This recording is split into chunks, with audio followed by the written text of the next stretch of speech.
बालाकोट में air strike के बाद जिस दिन राजस्थान में मोदी जी वोटों के लिए जनता के सामने बड़े मजाकिया अंदाज में हाथ चमकाकर और गर्दन मटकाकर ये कह रहे थे कि देश का मिजाज कुछ बदला हुआ नजर आ रहा है, उस दिन उनको अंदाजा भी नहीं था कि दूसरे ही दिन हमारे देश का एक जाबाज अभिनंदन पाकिस्तान की गिरफ्त में हो।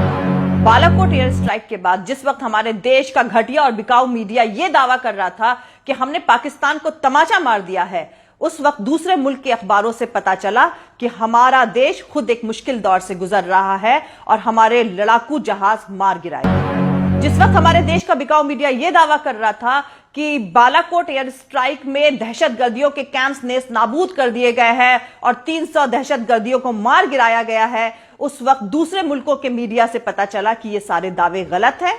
बॉम्ब एक सुनसान जंगल में गिरा था जिससे कोई ज्यादा नुकसान नहीं। जिस वक्त इंडियन एयरफोर्स के विंग कमांडर अभिनंदन की रिहाई के लिए दूसरे मुल्कों के लोग और उनका मीडिया इमरान खान का शुक्रिया अदा कर रहा था, उस वक्त हमारे देश का बिकाऊ मीडिया घुटने टेके पाकिस्तान ने और झुक गया पाकिस्तान जैसा एजेंडा चलाकर मोदी जी की टीआरपी बढ़ाने का तमाशा कर रहा था।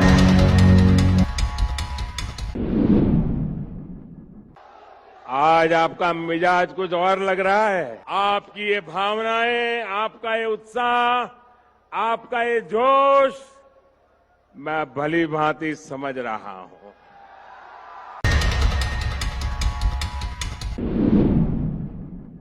सत्ता के लालची भाजपाई इंडियन एयरफोर्स के जवानों द्वारा बालाकोट में एयर स्ट्राइक करने के कुछ ही घंटों के बाद कितनी लोकसभा सीट जीतेंगे उसका कैलकुलेशन करते नजर आए।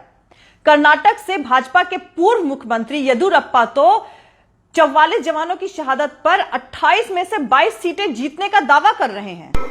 भाजपा के पूर्व मुख्यमंत्री येदियुरप्पा, उनका बयान आया कि अब 40 जवान शहीद हो गए, अब हमारी 22 सीटें आएंगी।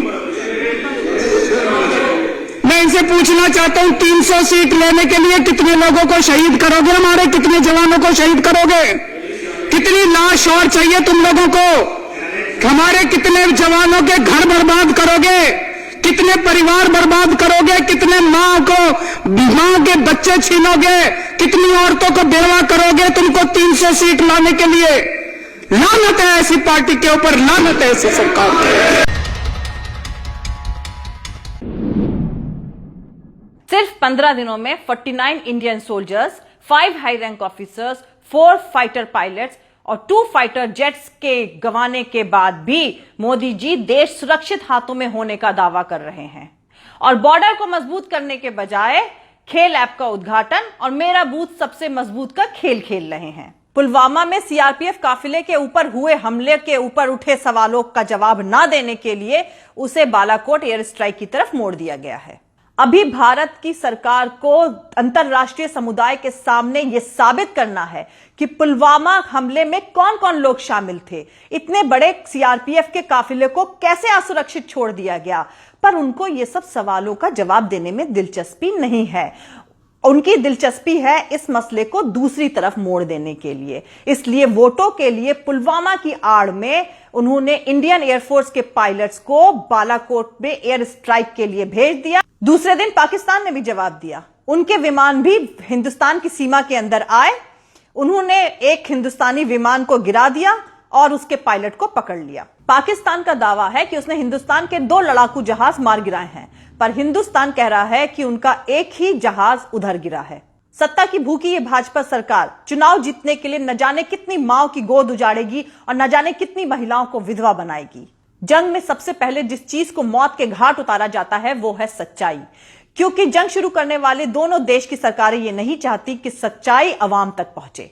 जंग के वक्त माहौल ऐसा हो जाता है कि देश के दूसरे दल भी घबराकर सरकार के पीछे ही रहते हैं, क्योंकि उन पर यह इल्जाम लग सकता है कि ऐसे नाजुक वक्त पर आपने सरकार का साथ नहीं दिया और इससे देश कमजोर हुआ। लेकिन ठीक उसी वक्त जब सच नहीं बोला जा रहा होता है, उस वक्त देश को सबसे ज्यादा सच की जरूरत होती है। उसे सत्य जानना होता है, क्योंकि जंग के वक्त देश के सारे संसाधन झोंक दिए जाते हैं और जनता से समर्पण की मांग की जाती है। हम समर्पण किस आधार पर करें, किस बुनियाद पर करें? वो बुनियाद तो पक्की होनी चाहिए। जहां एक तरफ पाकिस्तान के बुद्धिजीवी, उनके कलाकार और तमाम लोग जंग रोकने और अमन की बात कर रहे हैं, वहां हमारे देश के बुद्धिजीवी और राजनेता, फिल्मी नेता युद्ध के नारे लगा रहे हैं। ये वो लोग हैं जो कभी सीमा पर नहीं जाएंगे, जो कभी ये नहीं जानेंगे कि जंग का मतलब होता है जख्मी हो जाना, हाथ पांव गवा देना। जंग का मतलब होता है जिंदगी भर के लिए अपाहिज हो जाना। जंग का मतलब होता है अपनों को खो देना। जंग का मतलब होता है मौत और तबाही। सबसे इंपॉर्टेंट बात यह है कि ऐसे क्रूशियल वक्त में, जब चुनाव को कुछ ही दिन बाकी रह गए हैं, ठीक उसी वक्त जंग छेड़ने की बात क्यों हो रही है? इससे भाजपा सरकार को क्या फायदा होने वाला है? इस समय जब देश में बड़ी समस्याएं विकट हैं, जैसे लाखों नौजवान बेरोजगार हैं, अल्पसंख्यक और दलितों पर हमले बढ़ रहे हैं, भारत का ताना बाना टूट रहा है, भारत आंतरिक रूप से टूट रहा है, ठीक उस समय जंग का बिगुल क्यों फूंका जा रहा है? क्या इन सभी मुद्दों पर से ध्यान भटकाने के लिए, ताकि इन सारी बातों पर चर्चा होनी बंद हो जाए?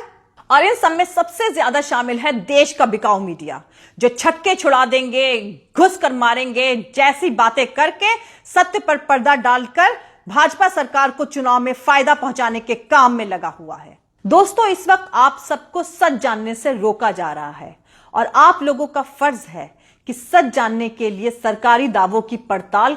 दोस्तों, मेरा पूरा वीडियो देखने के लिए और दूसरे और वीडियोस देखने के लिए ऊपर दिए हुए लिंक पर क्लिक करें और हमारे YouTube channel political Tamasha with doctor Arshi को सब्सक्राइब करना हरगिज नहीं भूलें।